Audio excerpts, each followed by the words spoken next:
Hello everyone, it's Andrew from GemTCG here, and in today's video I'll be talking about an interesting concept of why I think selling cards that are like $2 to $5 is actually better than selling cards that are maybe $50 and above, and actually even $20 and above, I would argue.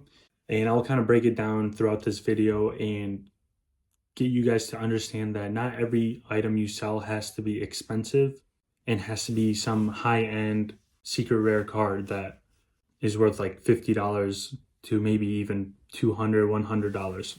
Also, if you're new here and need help starting and growing your eBay store, I have a Patreon with the link in the description. So to start this off and give some context, I started my reselling business focusing entirely on bulk cards. So I would take bulk, process it, sell the competitive cards on TCG Player, and then kind of dump the rest of the bulk.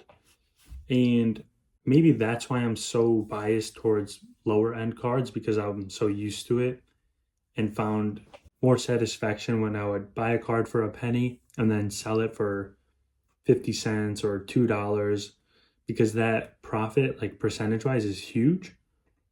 And it gave me a lot of room to grow with such a small amount of capital. Whereas when I would maybe buy an expensive collection in the beginning and I would only have $500 to spare, and then I'd buy a collection that's worth $500, I would feel very restricted and have a very high mental toll on the collection, because I'd feel like I need to get rid of it right away, sell the cards really quickly before they maybe go down in price or the demand goes down. And it brought a kind of like a panic feeling, because when you're working with such a small amount of capital and then you lock it up into one collection, if one thing goes wrong with those cards, then you're basically starting from scratch. Like if I bought a card for $100 when I only had 500, and then I ship it and maybe it gets lost in the mail or someone scams me, that's 20% of my capital that's just gone. Whereas if I'm dealing with lower end cards in the 50-cent to $5 range, if I lose one item or someone scams me on one item order, it's nothing, because it's 50 cents. And when I say 50 cents to $5, I'm talking about the price I paid, not the price that I would sell it for, because I don't necessarily recommend starting a business on selling entirely cards that are 50 cents to $5. But if you're buying cards in that range and then selling them for maybe $5 to $10, then you could see like a huge growth with your capital and inventory. And another major thing is that when you're buying these cards in the $1 to $5 range, whatever, you can get a huge amount of inventory and build out your storefront. And this will be helpful for quite a few reasons. One of them being, if you have a larger store and larger variety of singles, you get more people that could potentially look at your listings. So if you only have maybe 5 cards in your store that are $100 each, you have 5 opportunities for someone to want that card that you're selling and look at it and maybe be interested in seeing what else you have to sell. Whereas if you have maybe 100 cards that are $5 each, you have 100 opportunities for people to find a card that you're selling and then look through your store and see all the other items that you have and maybe buy multiple cards. And then the other reason is that there's a higher potential for profit when you're dealing with these lower end cards, because if you're selling, let's say, the Lady Latias EX special illustration rare, that's $250 right now. If you're listing it at 10% above market price, it will be very hard to sell, because 10% above market price is like $25 above. Whereas you could take a $5 card and list it for double the market price and it will still sell, because to some people, paying $5 more for a card that's worth $5 is more feasible than someone paying $25 more for a card worth $250. And I'm not sure exactly why that is, but if I had to guess, it would be because One, if you list your items properly and you have good pictures, you could sell stuff at a higher premium. And two, if you have good feedback, people will buy from a trusted seller, even if the price is higher. And it's easier to justify spending $5 more for a card than spending $25 more for a card. And it doesn't make sense if you really think about it, because 10% is much less than 100%, but for some reason it works. And in my store, when I list cards for like, sometimes I'll list a card that's worth $5 and I'll list it for 20 and it would still sell. But if I list a $100 card for $120, it will take months to sell. And sometimes it'll only sell when the demand goes up insane amount, and then my price just ends up being outdated and ends up being like a lot cheaper than the market price. And then the other reason why having these lower end cards in your store is important is because it gives you a bigger room to churn and burn your inventory to make more profit. Because feeding on the last point, it's just quicker to sell a $5 card than it is to sell a $100 card. And of course, like demand, there's less $100 cards available than there are the $5 cards.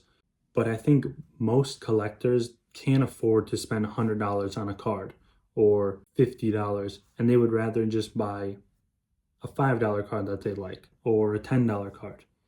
So when you have scenarios like that and you have all these $5 cards, you attract a bigger scope of customers.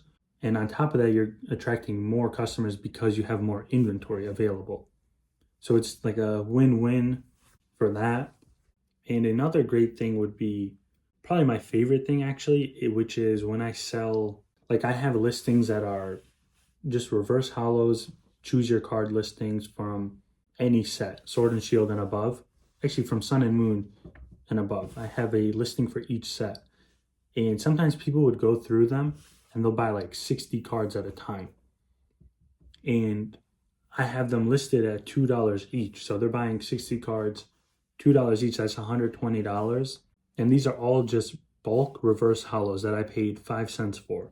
And I'm selling them for $2 because, to be honest, the shipping when someone buys one card, I've gotten to the point where it's just not worth it for me to ship a single card for less than $2 because it just takes too long and I have too many orders to handle because I do this all myself. So getting like 10 to 15 orders a day of just one single card for $2 where I'll break even is not ideal. So I had to kind of, or not $2. My previous price was like $150 and maybe before that it was like $129. So I had to change that to do $2 because back then when it was $150 and below, I was losing money on single card orders. So I just had to kind of balance like my time and the profit aspect to raise it to $2. So you could do it for a much cheaper amount and you probably will get more sales, especially if you're just starting off. That's a great method to do. And when I'd get these like 60 card sales and then I do the math, so let's just say for simplicity I lost 20% from the fees and the promotion and then $4 on the shipping. That is like 120 minus 24.96, and then let's just say the shipping was $5, $91. And then the inventory, 60 cards that I'm paying 5 cents for, is like $3.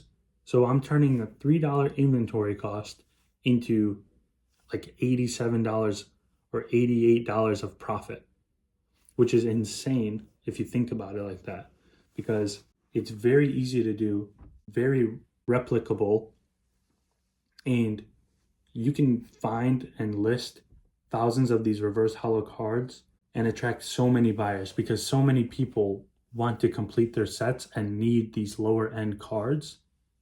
And when they're buying these lower end cards, they're usually buying them in bulk amounts. So like, let's say they need all of the grass reverse hollows from Crown Zenith. They could just go to your store, buy all of them at once. And let's say that's like 20 different cards. You would be making, assuming you sell it for like $1 or $1.50, you'd be making like $10 to $20 profit on that one order. Whereas if you're doing expensive cards, you're usually finding people that are just buying one card at a time. So it's a lot harder to get those bulk orders. Like in my experience, I don't really recall getting people buying multiple $100 cards at once, unless it's because my price is just outdated and the market price is just way above what I have it listed at. So when that happens, you're kind of not getting the most value out of your cards because you're paying that shipping price, which is like $4 to $5. Since it's above $20, you have to ship with bubble mailer and ground advantage tracking. And then you're doing all that on a single card order. And while you could make like the dollar amount is of course better on a single card aspect, there's more room for a higher profit on a multiple card aspect with a $2 to $5 card. And then speaking of shipping, with the way eBay is set up, anything below $20 can be shipped for 60 cents, which is extremely helpful when you're selling these lower end cards because you get that tracking for such a cheap amount. And this can afford you to sell these like lower end cards and not have to worry about people saying the card never arrived or anything like that, because as long as it says delivered, eBay will defend you and like side with you in the case. So you don't have to worry about being scammed like that. And it's just overall like better to have and at a much cheaper price because it'll allow you to sell cards below a certain amount without having to worry about the shipping cost. And of course, I'm not saying you shouldn't be selling cards that are above $50 because I will admit I have like probably 100 cards in my store right now. Actually, probably more than 100 that are worth like $200 and above. So definitely once you get to that point where you have a huge inventory and you have a lot of money to play with, then yeah, of course, go with the expensive cards so that if you get that sale, you're making a big dollar amount on one card, although it's not the biggest percentage profit, but it's a huge dollar amount. But when you're first starting off, it's not worth it to tie up all of your money in these higher end cards, because I have noticed a lot of people, when they message me, they're like, oh, I want to start selling these expensive cards. I want to be flipping PSA 10 $500 cards. And I think they get so, I don't know the right word, but like money hungry, and the fact that they want to just say like, oh, I have this $1,000 card.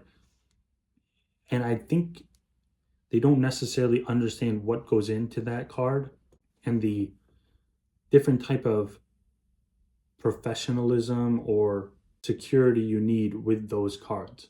Like a $2 card, you could, of course, each order you should treat the same, but a $2 card, there's a lot less risk and demand in terms of like what the customer is demanding from you when you ship that card and sell that card compared to a $100 card, because the tiniest smudge or like imperfection on a $100 card will most likely result in a return request from the buyer.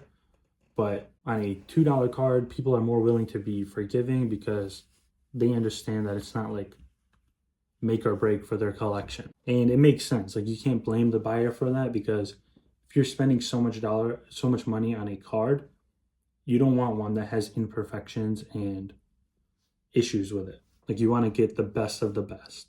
So that's another thing that people have to think about when they're selling these expensive cards.